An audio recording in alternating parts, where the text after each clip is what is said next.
소금이 먼저 나오겠습니까? 빛이 먼저 나오겠습니까? 예, 소금이 먼저 나오죠. 왜냐하면 이제 소금이 짠맛이 있느냐 없느냐 그 정체성을 먼저 이야기를 하고 난 뒤에 빛 자체가 우리는 발광체가 아니죠. 이게 비춰지는 그 소금이라는 예수 그리스도의 그 구원을 받은 그리스도인이라고 하는 이 정체성을 지닐 때에 이제 더불어 우리는 이제 빛의 존재로 세상 사람들에게 거룩한 충격을 주는 사람들이 된다는 거예요. 말하는 우리가 세상이 가지는 잘 나가는 어떤 그런 부와 힘과 이 자랑들이 아니라 예수를 믿는 그런 참다운 신앙이 무엇인지를 보여준다고 그러는 거예요. 자, 오늘 보니까 착한 행실을 보고 하늘에 계신 너희 아버지께 영광을 돌리게 하라.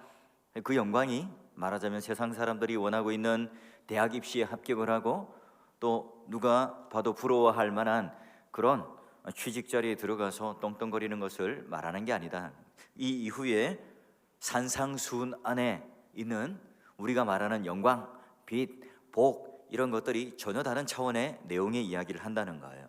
자, 그런 측면에서 오늘 위그노라고 하는 그 프랑스 개혁 교회의 개혁파 신학을 가지는 그 신앙인들에 대한 그 발자취를 한번 따라가 볼까 합니다. 여러분, 위그노라고 하는 이름을 들어본 적 있습니까? 예, 들어보신 분도 있고 처음 듣는 분도 계시죠. 저랑 같이 작년에 개혁교회 탐방을 하게 된 분들은 프랑스에 갔을 때 기억에 남는 게 뭐죠? 예, 부들부들 떨면서 2시간 기다려서 올라간 에펠탑. 예, 그리고 무슨 강인지 무슨 강이 흐릅니까 그게? 예? 예, 안 가보셨는데 어떻게 알죠? 그 추위 오돌오돌 떨면서 그 배 탄 기억 이거밖에 없습니다. 왜죠? 자, 제가 이제 그 가이드와 함께 이제 우리 같이 간 교회사를 담당한 교수님하고 또 우리 그 목사님하고 다 박사들이거든요. 이렇게 함께 가면서 이제 토론하면서 프랑스에 가면 어떻게 이 개혁교회 발자취를 찾아갈까 했는데, 여러분 이 지금 프랑스가 국교가 가장 센 게 뭐예요? 종교가 로마 가톨릭이에요. 그리고 이슬람입니다. 모슬렘. 그리고 기독교가 1%밖에 되지 않습니다. 그러니까 그 발자취가 남아 있겠어요? 게다가 기독교가 박해를 받았기 때문에 파리 시내에 교회가 있겠어요? 없죠. 거기 전부 다 뒷골목에 있는 거예요. 가고 싶어도 프랑스에 가서도 개혁교회 발자취를 알 수가 없어요. 그분들이 다 어디 갔습니까? 예, 스위스, 네덜란드, 우리 남시열 장로님이 가셔서 잘 아시죠? 예, 그런 쪽에 저지대, 고지대 사람 못 사는데 왜 도망 다녀야 되니까. 하이델베르크 성에 올라가서도 독일 쪽에 보니까 다 외진데 있어요. 그러니까 무릎 아프면 못 가요. 이제 그런 데는 허리 아프고 무릎 아프면 가지를 못해. 왜냐하면 그분들이 박해를 당하면서 숨어 지내던 곳, 카타콤 또는 이 어두컴컴한 동굴 이런 데 또 가야지 이제 그분들의 발자취를 알 수 있거든요. 자, 그런 측면에서 이제 오늘은 그 프랑스라고 하는 이 지역, 그러니까 유럽의 어떤 중심부잖아요. 거기 중심부를 통해서 위그노라고 하는 그분들을 한번 이렇게 발자취를 찾아가 볼 거예요. 근데 왜 위그노냐? 어원 자체가 사실은 이렇게 정확하게 규정되어 있지는 않아요. 위고 왕에서 유래했다는 말도 있고 독일어로 아이트 게노센 이걸 좀 빨리 발음하다 보니까 위그노라 불렀다 하는데요. 자, 이 프랑스는 이제 전통적으로 로마 가톨릭 교회죠. 그리고 이제 아비뇽의 유수 시기 때 좀 이제 그 교황과 좀 대립관을 가지는 황제도 세워지고 하는 그런 정치 세력을 가지고 있는 역사도 있었지만, 자, 프랑스의 이제 종교 개혁과 위그노의 역사를 말하려면 프랑스와 1세와 그 끝은 이제 말하자면 이제 그 끝에 이제 역사는 어디냐면 루이 14세까지예요. 1500년부터 1715년 그림 하나 이제 장면 보시면, 예, 이제 이쪽에 있는 사람이 프랑소와 1세고요. 이 사람이 루이 14세예요. 이제 217년 정도의 시간적 이제 개입이 이제 두 분이 있는 거예요. 루이 14세는 막 어렸을 때는 무슨 연예인 뺨치도록 그런 어떤 하여튼 예쁘게 생겼어요. 남자인데.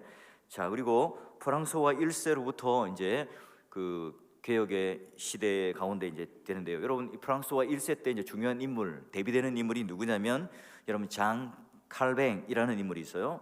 자, 장 칼뱅이 이제 뭐 30년 내 이제 기독교 강요를 완판을 하게 되죠. 그리고 27세 때 이제 그 기독교 강요를 쓰면서 그 헌정사 이제 하도 이제 로마 가톨릭이 개신교를 박해하고 핍박하니까 거기에 대해서 변증하고 거기에 대해서 좀 방어하기 위해서 프랑소와 1세 왕에게 뭐래요? 이 변증 즉 진정서를 보내는 게 뭐냐면 기독교 강요예요. 그러니까 기독교 강요가 처음에는 이제 후손들 우리들을 위해서 남겨놓은 교리서가 아니라 왕에게 자 우리 기독교 개신교 사람들을 좀 박해하지 말고 오해하지 마세요 이런 개념의 왕에게 보내는 진정서였다 하는 거예요. 자 그래서 아까 보았던 이제 프랑스와 1세로부터 이제 루이 14세 때 루이 14 때 이제 완전한 박해가 되어서 그때부터 이제 프랑스의 위근호들은 잊지 못하고 개혁 교도들은 잊지 못하고 뭐 영국, 네덜란드, 스위스, 벨기에 심지어 저 터키까지 도망을 가서 디아스포라가 돼요. 흩어지는 나그네가 되는 거죠. 자 그러면 여러분 프랑스와 1세 이제 뭐 이후에 이제 후계자가 앙리 2세예요. 그리고 이제 엄마가 카트린 드 메디시라고 하는 왕비를 삼습니다. 그리고 자녀로는 프랑스와 뭐 그냥 이름 대충 흘려 보내세요. 저도 하도 많아서 기억을 다 못 하겠어요. 프랑스와 2세, 샤를 9세, 앙리 3세. 그 동네 이름은 다 뭐 앙리 아니면 프랑스와예요. 예. 그래서 그 딸은 이제 엘리자베트, 매트, 마그리트 뭐 이렇게 5 자녀가 있었어요. 이제 뭐 장녀가 이제 스페인 왕국의 왕자와 또 결혼하기도 하고 그 당시 때는 또한 제후 봉건주의 사회에서 영주들과 함께 또 정략적 결혼을 통해서 자기 정치적 입지에도 이렇게 해놓았죠. 자 그런데 이제 전쟁이 어느 정도 종식이 되었어요. 그리고 이 딸들과 함께 이제 마장 창술 시합에 딱 구경을 하고 있는데 신교도였던 이 몽고메리가 창으로 이 앙리 2세, 자 프랑스와 1세의 아들이었던 후계자였던 앙리 2세의 창으로 눈을 탁 찔러서 죽여버리죠. 그리고 나서 이제 두 번째 아들이었던 프랑스와 2세가 15세 때 15살 때 왕위에 오르지만 또 1년 만에 꽥 하고 병사를 해요. 그 동생 이제 샤를 9세가 그 당시 때 나이가 몇 세냐면 9세. 9세 때 이제 하다 보니까 정치를 할 수 있겠어요. 엄마였던 카트린 드 메디니스가 섭정을 하게 됩니다. 자, 이때 이제 프랑스와 2차 통치 시기에 프랑스 개혁교회 총회도 이제 열리게 되고 어느 정도 이제 힘이 생겨서 가게 됩니다. 이때 여러분 만들어진 게 프랑스 신앙 고백 개설집이라는 것과 지리서가 만들어져. 이게 이제 우리나라에 작년에 번역이 되었어요. 세운북수에서 이제 번역이 되었는데요. 이때 이제 프랑스 신앙 고백서가 나오게 됩니다. 자, 그리고 이제 프랑스 신앙 고백서는 물론 이제 갈뱅의 기독교 강요를 핵심으로 해서 요약해서 만든 거겠죠. 그 이후에 뭐 보시면 또 하나의 그림 보면 그림이 너무 작나요? 벨직 신앙서라든지 도르트 신조라든지 하이델베르크, 웨스트민스터 이런 식으로 많은 신조들이 그런 칼뱅의 정신을 이어받고 성경을 기초로 한 신앙 고백들을 만들어 갑니다. 그래서 여러분 그 순서가 어떻게 되느냐? 우리 교회 딱 들어오면 좌측에는 뭐가 있습니까? 우리 교회 1930년대 찍은 우리 교회 사진과 그 오른쪽에 뭐예요? 역사적으로 내려오는 우리의 전통 요리문답을 사진 2장이 이렇게 양옆으로 붙어 있는데 보셨어요? 나가시다 꼭 한번 보세요. 자, 그리고 이제 샤를 9세가 즉위하고 카트린 드 메디니스가 섭정을 하는 이 시기에 두 세력이 이제 막 그 암투가 벌어집니다. 하나는 부르봉 가문, 그게 이제 앙뜨네라고 하는 게 있었고요. 꽁떼 공작 루이 1세를 중심으로 한 개신교 위그노파가 있었고, 또 이제 기지 가문의 공작 이제 뭐 프랑스와 1세와 랭스 주교, 뭐 샤를 로렌 이런 중심으로 한 가톨릭 세력이 개신교 세력과 가톨릭 세력이 이제 첨예한 갈등을 벌여요. 이때 자 카트린 드 메디니스가 1563년에 앙보이즈 칙령을 반포해줘요. 이것은 이제 가톨릭 우리가 이 국교로 삼지만 너희 위그노들 개신교들도 좀 집회의 자유와 예배를 드릴 수 있는 그런 자유를 주자 이렇게 해요. 이제 그 이후로도 뭐 종교 전쟁이 한 8번 일어납니다. 개신교와 가톨릭 사이에. 물론 이제 가톨릭이 정규군이잖아요. 나라의 군인들이에요. 위그노들은 이제 민병되겠죠. 이제 한 5대 3으로 로마 가톨릭이 5번 이기고 위그노가 한 3번 정도 이깁니다. 이때 이제 많은 위그노들이 죽겠죠. 자, 그리고 종교전쟁 후에 진행 중에 샤를 9세라고 하는 자가 죽고 이제 앙리 3세가 이제 또 즉위해요. 또 이제 점차 막 이렇게 위그노들을 박해했겠죠. 그리고 가톨릭 측의 기지 공작 뭐 이런 계속 그 위그노와 가톨릭이 대립각을 세우면서 갑니다. 자, 그리고 이제 앙리 4세가요 중요한 인물인데 독실한 위그노였던 잔 달브레라는 사람의 아들이었어요. 자, 그러니까 그가 이제 딱 그 정권을 딱 지니까 이제 배자에게 전통적인 어떤 개혁파에 대한 그런 공부를 했던 사람이기 때문에 이제 위그노들에 대하여 절대적으로 지지를 해줘요. 그런데 여러분 이미 어때요? 수많은 어떤 기득권층과 정치라든지 종교 문화들이 다 가톨릭 체제에 있는 정치, 종교, 그 다음에 종교 지도자들이 있었으니까 아무리 내가 개혁교회 위그노파의 사람이라지만 그 한 사람만 지금 이제 왕으로 바뀐 거예요. 힘이 있겠어요? 없죠. 이제 그러다 보니까 이제 하나의 어떤 협정을 해요. 내가 그냥 가톨릭으로 개종을 하는 대신에 위그노들에게는 신앙의 자유를 허락하는 것으로 해서 어떤 손을 잡아요.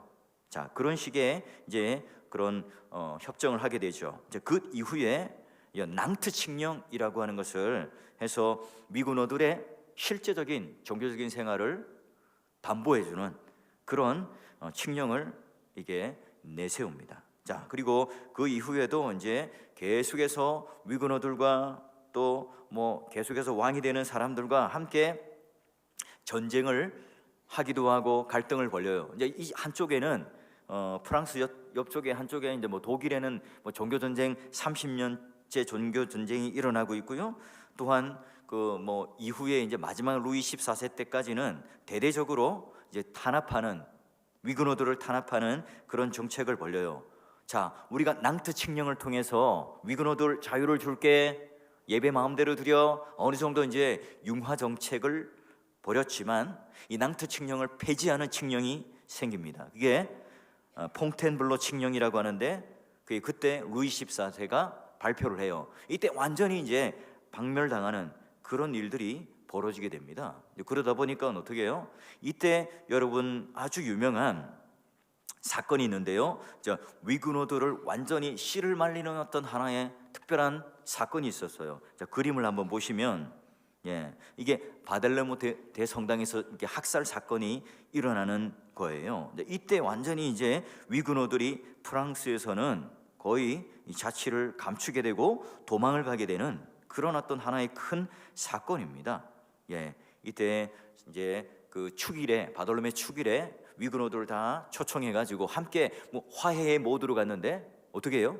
문을 잠그고 다 죽여 해가지고 위그노의 모든 그 수장들과 신도들이 거기 축일에 함께 모여서 화해의 메시지를 듣고 가기 위해서 모였는데 오히려 다 죽임을 당합니다. 이때 겨우겨우 도망쳐서 나가게 되죠. 그래서 뭐 네덜란드로부터 덴마크까지 멀리는 그런 터키까지 흩어지게 되는 그런 상황이 벌어졌어요. 그래서 이 프랑스 위그노들이 굉장히 중요한 의미가 있는 것이 뭐냐면 우리가 뭐 스위스에 있는 그런 제네바에 가도 이제 그 위그노들의 어떤 신앙의 흔적들이 남아 있고요. 네덜란드도 화란 개혁파, 우리가 이제 한국에서 그런 것들을 배우려면 네덜란드나 화란 쪽으로 갑니다. 이 남아공 쪽에도 그런 흔적들이 남아 있고요. 미국의 동부 쪽에도 남아 있어요. 그러니까 여러분 이 위그노를 공부하기 위해서는 이 프랑스어를 잘해서는 안 되고 그런 쪽에 독일어라든지 화란어라든지 뭐 그쪽에 도망가서 살았던 디아스포라 흩어졌던 위그노들에 대해서 이해를 해야 가능하다는 거예요. 너무 이제 전 세계적으로 도망가서 퍼졌기 때문에 그래요. 자, 그래서 지금도 현재는 그 프랑스에는 40%의 로마 가톨릭 그리고 25%가 이슬람입니다. 여러분 우리 작년에 여행을 같이 가본 분들은 아시겠죠? 파리 에펠탑에 가서 에펠탑 열쇠고리를 파는 분들이 어떤 분들이었어요? 흑인들이셨죠. 기억나세요? 열쇠고리 해가지고 한국말 잘하잖아요. 한 개 2,000원, 한 개 2,000원. 이제 차 탈 때쯤은 형 한 개 1,000원, 아저씨 한 개 1,000원 이렇게 한다고요. 근데 그거 이제 가이드들이 사지 말라고 그래요. 왜냐하면 그분들이 이슬람, 무슬림 쪽에 있는데 이제 그 아프리카 쪽이나 이런 분들이 이제 프랑스에 와서 그 무슬림들이 함께 이제 공동체 생활하면서 이제 그런 기념품을 팔면서 유지를 한다고 그래요. 그만큼 여러분 이제 유럽에 있는 영국도 그렇고 독일도 그렇고 프랑스도 그렇고 다 이게 무슬림 분들이 아주 많이 차지하고 있다는 것을 볼 수 있죠. 그런 여러분, 현대 위그노들 또는 개혁 교회에 있는 그런 개혁파 신앙을 프랑스에서는 단 1%밖에 안 돼요. 찾기가 힘들어요. 그러니까 여러분, 프랑스는 어떤 곳이에요? 오히려 이제 선교지가 되죠. 프랑스에는 목회자들을 선교사님이라고 부르고요. 자, 프랑스에서 프랑스어를 배우고 아프리카라든지 그 프랑스어권에 되는 분들이 이제 선교 나가기 위해서는 중요하게 이 프랑스가 이 거점 도시가 되고 있습니다. 오, 목사님, 프랑스 우리나라보다 잘 살잖아요. 네덜란드, 미국 우리보다 잘 사는데요. 영국 우리보다 잘 사는데요. 그게 선교지라고요? 예, 선교지입니다. 퍼센테이지가 아주 지금 급격하게 떨어져 있고요. 모슬렘이 아이를 낳는 정책을 통해서 전도하는 것보다 아이를 낳는 숫자를 더 많이 만들어서 급격하게 기하급수적으로 무슬림들이 일어나고 있어요. 자, 그러면 이제 중요한 것은 뭐 우리 그런 어떤 역사보다 중요한 것은 그러면 이제 위그노들이 전 세계에 흩어졌는데요. 근데 그들이 그래도 예배 형식이라든지 모범이라든지 이런 것들이 통일되어 있었어요. 자, 그러면 첫째로 교회 정치가 어떻게 형성되는가? 자, 위그노들은 이 칼뱅, 대표적인 그런 칼뱅을 봅시다. 자, 그가 어디로 도망가죠? 제네바라고 하는 도시에 도망갔다가 견디지 못하고 스트라스부르라고 하는 것에 쫓겨났다가 다시 제네바로 오게 되잖아요. 자, 그러면 이 제네바는 국가가 아니에요. 도시예요. 프랑스는 국가죠. 이제 거기에 비하면 영향이 그렇게 크게 미치지는 못했지만 제네바에 뭐가 있었어요? 대학이 있었죠. 교육기관이 있었습니다. 거기에 여러분 잘 아는 영국을 아주 중요한 중심인물의 그런 신앙의 개혁가가 존 낙스 이런 사람들이 그때 이제 유학이 왔고요.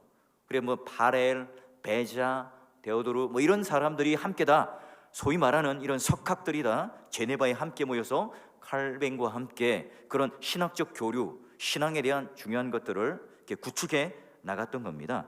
그래서 여러분 이제 정치 체계를 보면 이제 우리 기독교 강요 4권에 보면 노예, 뭐 총회 이런 이상들을 칼빈이 이제 기술해 놨는데 정작 칼빈은 제네바라는 이 조그만 도시, 여러분 그래서 스위스에 가보면 이 제네바는 차 타고 안 돌아다닙니다. 걸어서 돌아다녀요. 구시가지에 가면 그 제네바 개혁교회 그 박물관도 걸어서 언덕 위로 올라가고요. 그 시내가 다 이렇게 호수를 끼고 이렇게 걸어 다닐 수 있어요. 그만큼 이제 도시가 크지 않다는 거죠. 자, 그런 의미로서 자, 그러니까 이 당회만 구성되어 있었고 노회라고 하는 큰 덩어리는 칼뱅이 이상을 말해 놓았지만 그걸 이제 실현하지는 못했던 거예요. 자, 그러면 이제 교회의 표지가 뭐냐? 위그노, 그러니 개혁파 사람들, 칼뱅의 사상을 받은 사람들의 그 표지가 뭐냐? 첫 번째는 순수한 말씀의 선포예요. 첫 번째, 말씀 선포. 두 번째가 이제 정당한 성례. 자, 우리는 성례를 뭘로 보죠? 세례와 성찬. 세례는 우리 플러스 유아 세례를 함께 하고요. 그다음 세 번째가 뭐냐? 권징. 치리라고도 할 수 있겠죠? 자, 이 세 가지가 건강한 교회의 표지로 했어요. 그래서 말씀은요, 설교는 연속 강해 설교를 하면서 1시간 정도 설교했어요. 보면 이제 청교도들은 1시간 반, 2시간 설교를 해서 그만큼 설교해야 뭐 개혁교회다 이렇게 하는데요. 그렇지 않아요. 때로는 뭐 칼빈도 짧게 하면 20-30분 설교하기도 했고요. 또 길면 1시간 반 했어요. 그때마다 상황에 따라 달랐어요. 근데 그런 중요한 것은 바로 말씀이라고 하는 것을 가지고 가장 중요한 표지로 봤습니다. 그리고 성찬 같은 경우도 칼빈은 매주 하기를 원했지만 그 의회의 반대에 부딪혀서 한 달에 한 번 정도밖에 시행하지 못했어요. 그리고 이제 권징과 치리 관계도 주로 권징과 치리를 누구를 향한 것인가? 목사와 장로, 지도자들이 어떻게 교회를 이끌어갈 것인가에 대한 그 도덕적인 어떤 규정들을, 이걸 가지고 목사님이나 장로님이나 당회가 성도들을 치리하는 것 이전에 우리 자신을, 목사님 또는 장로님들이 어떻게 말씀대로 또 우리 고백대로 할 것인가에 대한 토론을 하고 권징을 했다는 거죠. 물론 이 권징이 이제 신방과 관련되어서는 성도들이 말씀대로 제대로 살았는가 안 살았는가, 장로님들이 신방을 가요. 보니까 죄도 지었고 거짓말도 했고 사기도 치고 뭐 이런 어떤 십계명을 범하는 일을 했네요. 그러면 당신은 내가 수찬 받지 못하도록, 성찬을 받지 못하도록 당회에 건의할 겁니다 라고 얘기를 하고 권면하고 기도해주고 이렇게 한두 주 이제 수찬 정지하기도 하고 이제 그렇게 했던 거죠. 자, 여러분, 그림 하나를 이제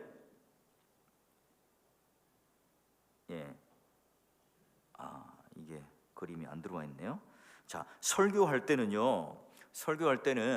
이제 그분들이 쫓겨다니니까 어떻게 했겠어요? 만약에 이제 위근호들이 광야나 이런데 저 멀리 언덕 위에 있는 이제 벼랑 끝에 있는 사람들이 한 사람이 망을 보고요.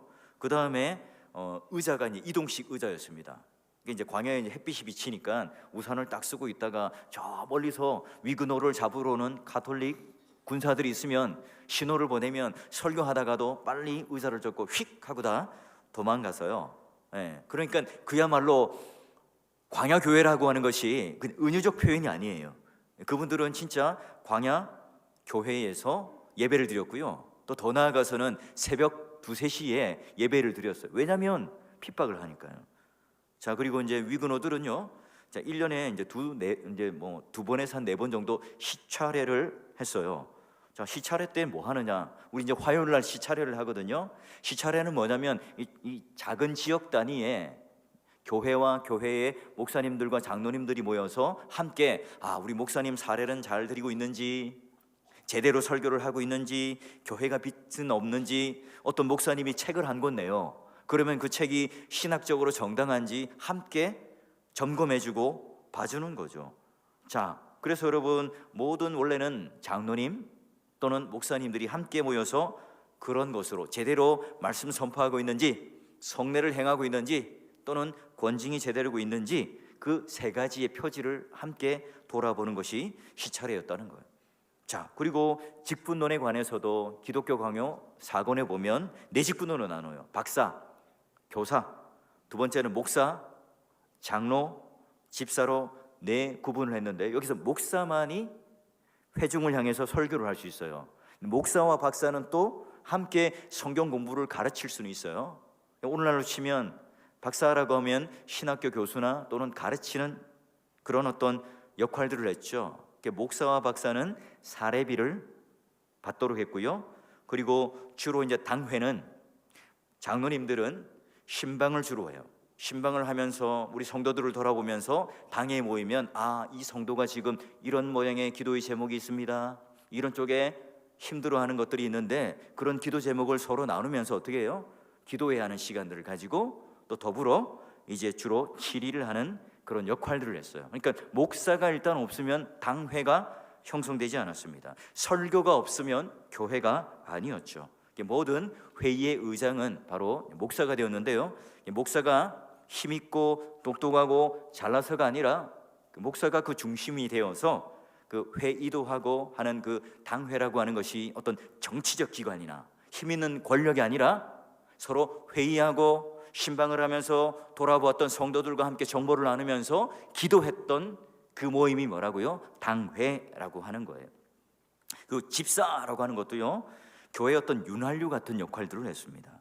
그 재정을 담당하고요, 구제 업무를, 그러니까 주로 돈을 만지고 현장에서 성도들을 돕고 하는 실제적인 일을 하는 게 바로 집사님이었어요. 그러니까 장로님이 교회의 아버지 같은 역할을 한다면 집사님은 어머니 같은 역할들을 했던 거죠.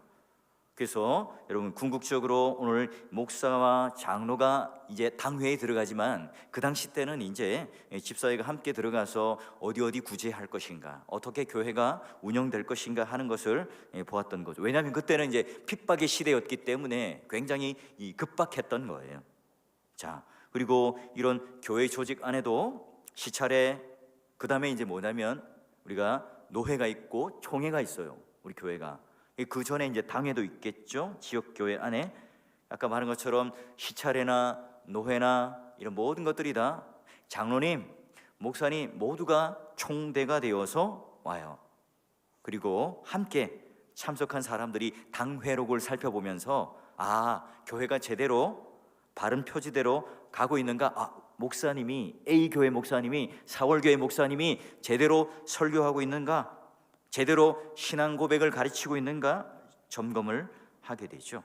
자, 그래서 여러분 아까 말한 그 신앙 고백서, 프랑스 신앙 고백서와 치리서를 제정했다는 것은 그만큼 이제 프랑스 개혁 교회가 제대로 된 모습을 갖추고 나갔다는 거죠. 그리고 이 개혁 교회, 프랑스 개혁 교회는 언제나 교회와 교회가 대등한 관계였어요. 평등의 관계였어요. 그 교회는 크고 돈이 많고 건물도 있고 사람도 굉장히 힘 있는 사람이 많아서 힘 있고 센 교회, 그런 게 없었어요. 거기도 목사님 한 분, 여기도 목사님 한 분, 노회끼리도 대등했죠. 노회가 아무리 크고 많은 사람이 있어도 그 노회가 가지는 총대권은 하나, 또 여기도 총대권은 하나, 이제 그런 식으로 평등 관계를 맺고 서로 상호 존중하고 서로 일치된 신앙 고백을 하는 것이 바로 교회 상호 간의 연합 조직이었죠. 자, 그러기에 여러분 항상 이제 프랑스 개혁 교회는 그런 식의 서로가 협력하고 도와주는, 그러니까 뭐 여러분 시차례나 노회가 어디 이제 놀러 가는 또는 어디가 뭐 관광 가는 어떤 그런 대모임이 아니라 정확하게 우리가 이 바른 신학을 견지하면서 목회를 하고 있는가 서로 점검해주고 공부하고, 자, 그런 게 바로 오늘 우리가 알고 있는 그런 시차례예요, 노회고요. 당회도 마찬가지예요. 당회도 어떻게 한다고요? 우리 목사님이 제대로 설교하고 있는지, 바른 신학적인 어떤 그 경계 속에서 신앙 고백이라든지 요리문답을 잘 가르치고 있는지를 같이 공부해서 같이 연구를 하는 겁니다. 예, 자, 그게 바로 당회의 중요한 역할이라고 하는 거죠. 노회는 또 어떤 역할을 해요? 노회는 바로 이제 목사의 어떤 생계가 잘 책임져지고 있는지를 확인하기도 하고요. 또 뭐 총대도 파송하기도 하고, 또 서로 노회 간에 상호 간에 견제를 하기도 해요. 예, 그래서 어떤 그런 문제가 생겼을 때에, 신학적인 어떤 문제가 생겼을 때에 가장 먼저 그것을 검토하는 곳이 바로 노회였다는 거죠. 자, 그러면 이제 끝으로 예배 모범에 대해서 이야기를 하면, 프랑스 개혁 교회가 어떻게 해요? 핍박을 당했기 때문에 위군어들은 광야에 도망 다니면서 예배를 드렸어요. 그러니 여러분, 예배의 장소에 대해서 엄격하지 않겠죠. 헛간에서 드릴 수도 있고, 뭐 가톨릭 성당에서도 드릴 수도 있고, 예, 뭐 아무 곳에서나 예배하는 회집 장소로 그들은 썼다는 거예요. 주로 이제 뭐 광야에서 예배를 드리면 우산을 쓰고, 그 다음에 정부의 그 용병들이 오고 있지 않은지를 망보고, 목사님은 이동식 의자, 이렇게 딱 접어지는 의자에 앉아서 그런 그 강대상 거기서 딱 이렇게 설교를 했던 거예요. 그리고 그 당시 때 이제 의자들도 우리처럼 이 등받이가 없었어요. 그냥 앉을 게 의자예요. 어떻게 졸면 어떻게 되겠어요? 넘어지죠. 예, 그러니까 말씀에 집중하기 위해서 등받이가 없었고요. 뭐 이제 좀 어느 정도 이제 좀 벗어나서 저 스위스 쪽에 가면 그 강대상이나 이런 데가 아주 높아요. 왜 높을까요? 예, 졸지 말라고. 얼굴 들고, 얼굴을 보면서 설교를 들으라고. 이게 이제 눈높이가 같으면 이게 주무시고 계신지 이렇게 조개를 또 이렇게 또 아멘하면서 상모도 이렇게 쫙 돌리고 하니까 그렇게 하지 말라고 이렇게 높이 있어요. 이제 말씀의 권위가 높다는 것도 의미가 되긴 하지만, 그런 의미로서 그 당시 때 강대상이 굉장히 높은 곳에 이렇게 회전해서 계단으로 올라가서 이렇게 붙어 있는 형식으로 거의 개혁교회 예배당 가면 되어 있습니다. 그래서 굉장히 심플해요.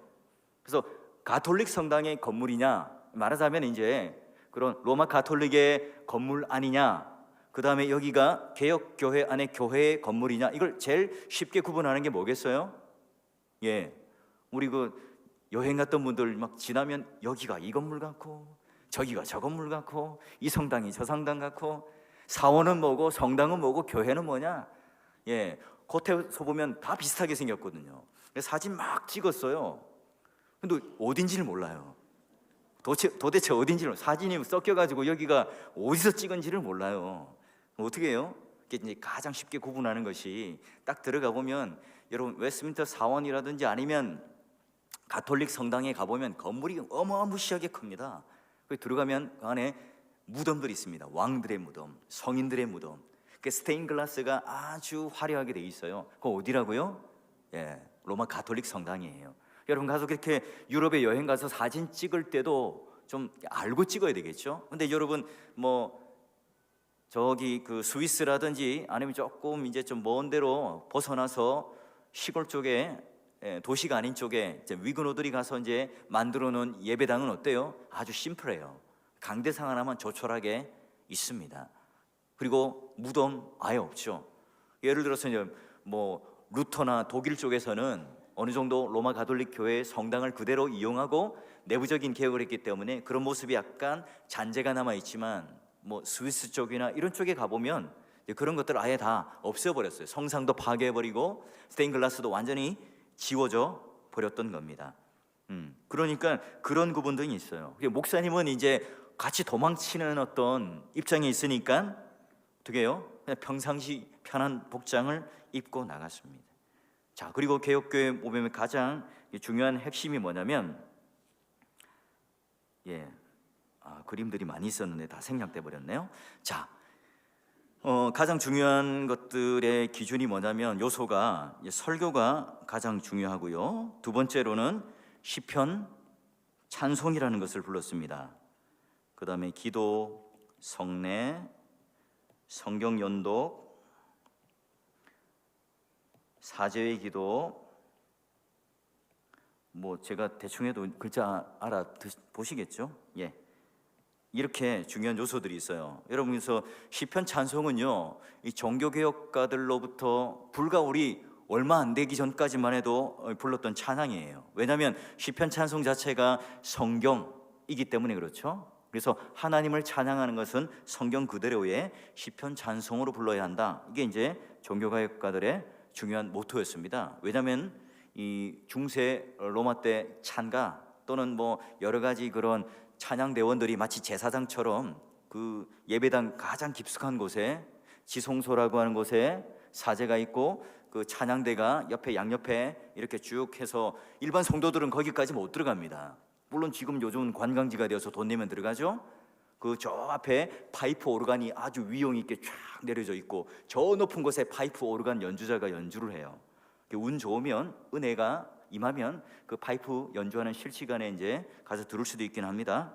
자, 그래서 여러분, 이 시편 찬송이라고 하는 것을 부르느냐 마느냐, 이걸 가지고 막 개혁교회냐 아니냐 따지는 교회도 있습니다. 뭐 그렇지 않고 원리적으로 어때요? 너무나 감성적으로 치우치거나 인간의 어떤 간증이 아니라 시편을 가지고 찬송을 하자, 이렇게 해서 시편 찬송을 만들었죠. 그래서 제네바에서 칼빈이 조금씩 만들어갔고요.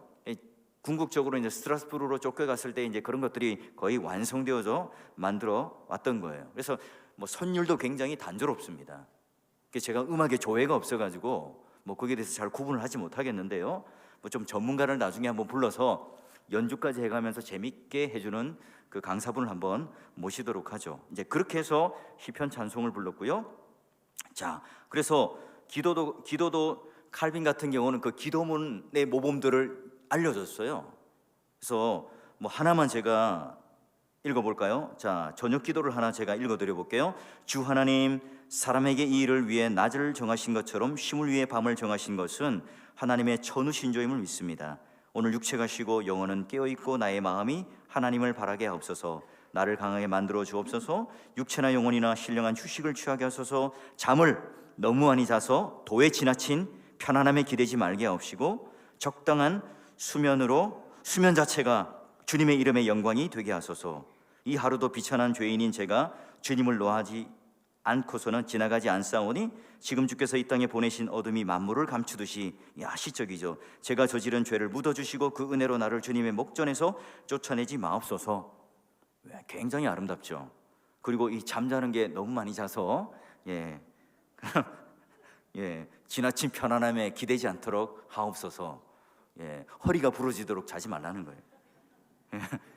이 기도문이 뭐예요? 이게 모범적인 기도문으로 읽혀지고 칼빈이 이제 그런 것들을 만들어 냈다는 거죠. 목사가 설교만 연구하는 것이 아니라 이런 모범의 기도문을 많이 만들어서 그것들을 이렇게 엮어서 성도들과 함께 그 고백문을 읽고 나누었다는 거죠. 오늘날 우리 목회 기도를 하는 장로님들의 기도를 여러분 귀담아 잘 들으시고 어떻게 잘 하시는가를 여러분 보셔야 합니다. 이게 그리고 식사 기도와 식후의 기도가 있는데 뭐 시간이 없으니까 넘어가도록 하고요. 여러분 이제 결론을 지으면 축도에 관련된 내용은요, 오늘 주보에 제가 실어놨으니까 주보의 내용으로 가름하도록 하고요. 우리 개혁교회라고 하는 것은 어렵지 않습니다. 여러분 리폼이라고 하는 것으로 폼을 바꾸는 거예요. 다시 어디로요? 성경의 폼으로. 가톨릭의 폼에서 그 당시 때는 성경의 폼으로 바꿨다면 오늘도 우리는 성경의 폼으로 바꾸는 것이 바로 이제 그 원리와 정신을 가지는 거죠. 이제 그 당시 때 10계명을 가지고 읽고 사제의 기도를 하는, 그리고 이제 사도신경으로 동일한 신앙 고백을 하고 주기도문으로 오늘 우리가 어떻게 삶을 살아가며 기도로 우리의 삶을 적용하며 이겨갈 것인가, 그것들을 채택하고요. 그리고 아론의 축복의 기도와 그리고 축도와 그리고 또 우리 바울의 그런 기도를 함께 함으로 말미암아 그 예배의 폼에 대해서 전체가 통일되게 이루어져 갔다는 거죠.